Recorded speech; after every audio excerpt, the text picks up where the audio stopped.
Hey YouTubers, my name is Eric Allen. I'm going to start doing a daily series of videos and vlogs basically explaining what I see going on in the political mainstream, specifically in the United States. Being an American citizen, I think it's important for people around the world to see what's going on, specifically in our country, because I think that there is a major influence based upon what happens here to other places. And so a lot of people might have not know exactly what the common person is feeling or what they're going through, and I would like to kind of present that perspective.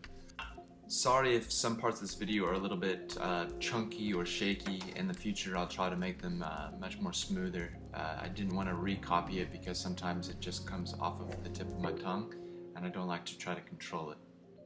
Abraham Lincoln said, "Be sure you put your feet in the right place and stand firm." And so I think that's very important too. If you find yourself in the right place, if you believe that you're in the right place, stand firm with that. That's what's so great about free speech, that's what's so great about free thought, free movement, free option, and understanding history in general, that we can eventually come to a place where we feel, I believe that this is the right place, I'm going to stand firm and say what I want to say. Nowadays, there's so many people that are being brought down on all sides of the spectrum, specifically people that I believe that are standing firm. And every time that this is going to happen, two people need to fill that space. And so we have to just continue to push and continue to fight until we get to that better place. Supreme Court Justice Ruth Bader Ginsburg just said something that I actually agreed with. She said, "A great man once said that the true symbol of the United States is not the bald eagle, it's actually the pendulum. And sometimes when it goes in one direction, it'll swing back quickly in the other."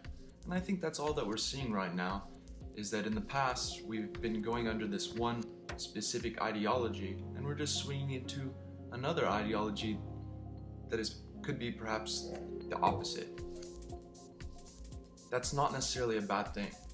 To have us swinging from one side to the other is, maybe that's just our nature. Maybe that's the nature of this country, maybe that's the nature of this world. It's yin and yang, basically. It's yin and yang. You have the dark and you have the light. If the darkness has come around for a long time, eventually the light must flood back in. The issue that's going on at this moment is that I believe that a lot of people that are on what I would consider to be the dark side have actually convinced themselves, or somebody has convinced them, they're on the side of light.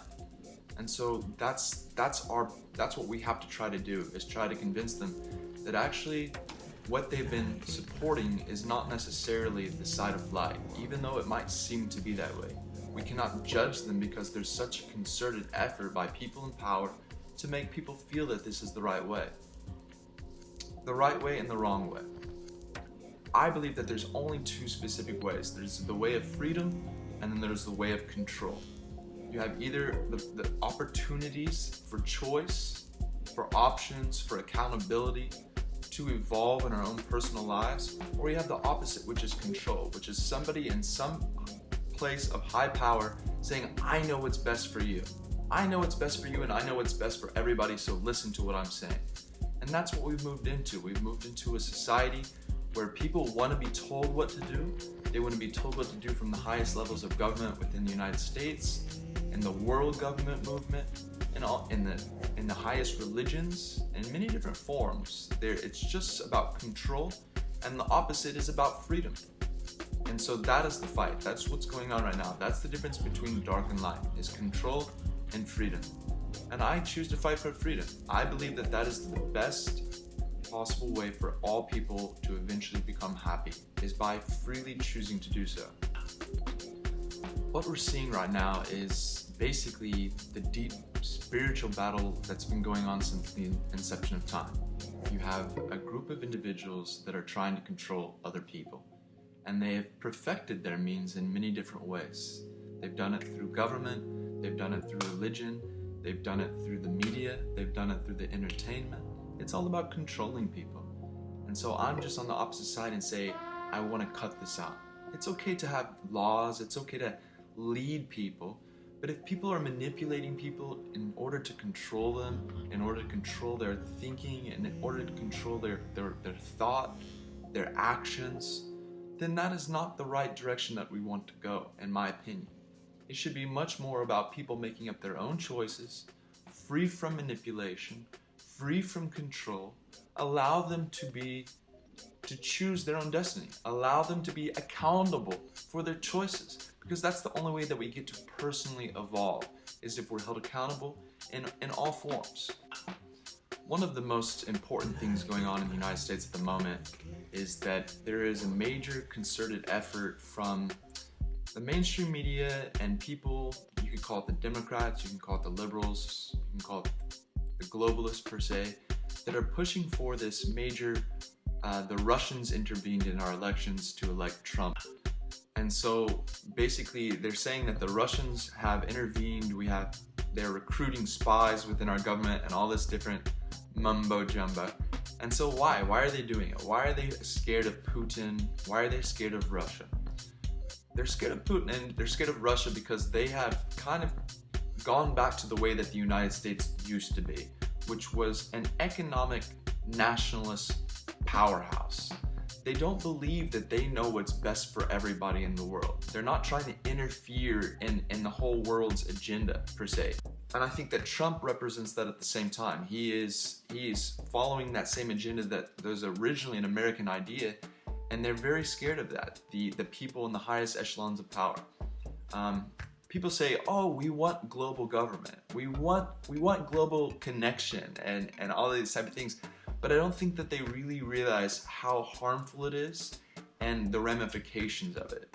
Because you cannot have people in any part of the world that think that they know what's best for every single person in the world. The only way that works is by local government, by national government, because they know what the feeling is of the people. They know the culture. They know basically how we're different from other people. And so if you try to make a law in some faraway place for the whole world, it might not be the way that everybody wants it to be, and it shouldn't be that way. When you have corporations and you have very, very wealthy people, they get this megalomania, they get this ego that makes them think, oh, since I'm happy, I can decide what's best for everybody, and that's not correct. Even in the United States, we built our system based upon state and local governments had more power than the federal government initially. That's why it worked for a long time. I mean, there was a lot of problems, but the basis of it worked. That's what's going on right now in the United States, is that Trump is in a power struggle between people that they believe that they can control everyone and those that want freedom, basically. And so he's trying to dismantle. It might look to many people that he's trying to enforce the executive will, he's trying to gather power, but in reality he's trying to dismantle this control structure, which puts the control back into the state and the local governments. You can see it in many ways that's going on, but that's basically his agenda, even though people might not see that. It's not something that can be done overnight. You might even have to executively enforce that, going back to the way that it used to be. And nowadays we are in it's an amazing time because we can converge kind of the two sides of the perspective. We can converge this liberal ideology of control and helping people, which is not necessarily against conservative principles to help people, but we can converge kind of liberal ideas and conservative ideas into one. That's what makes America a great place. That's what makes the United States a great place, is because this is actually possible with our laws. A lot of places, even in Russia, maybe there's not a very smooth convergence of what everybody wants. Definitely in China, you don't have this convergence. It's a totalitarian system. In Europe, you don't have this ability to converge. You have much more control from above, do what we say. In many places, it's this way. You don't have the possibility to converge basically two different perspectives. And so that's what we're going through in the United States right now. The things that I'm worried most about is that this kind of old power structure, this power structure based on control and manipulation and pushing this their own specific agenda, is attempting to pull the rug out from Trump and this movement before it can even take place. And it can be done in many ways. I think economically the world is very, very on the brink of disaster. more or less. It's kind of like a domino that's just it could break at any time. And so I think that they have that type of a power, you know, rather than doing anything like 9/11 or whatever, which could happen. It could happen again. But the biggest thing is the economic threat. And if that happens, you know, people are just gonna have to take what they have at that moment, whatever it may be, and to move on. And I think that actually having Trump in there, if this were to occur, is not a bad thing per se. Being kind of a successful businessman and knowing how to work through problems. Yes, he's had many bankruptcies, but that's actually a good thing. You know, that's a good thing to have somebody that can be held accountable for the problems. And so, yeah, that's all I'm gonna say today. Thank you for listening. I'll continue to kind of update it as the days go by with new news. I want to say that I want the whole world to be a great place to live. I want the United States to be a great place to live. It will only come when we stop thinking that we know what's best for everybody. And that goes for everybody. That goes for the EU, that goes for China, that goes for Russia, that goes for the United States. If everybody just focus on their own issues and stop trying to think that they know what's best, which has been going on in the United States for a long time. The United States thinks they know what's best for everybody, so we interfere. Just stop that. Cut it out. Let peace prevail. There's no need for war. We can all be happy. We can all get along. We can all be compatible. Let's push forward. Let's win this war. Let's go to the golden age. You know, we can do it. So, thank you, YouTube. Peace.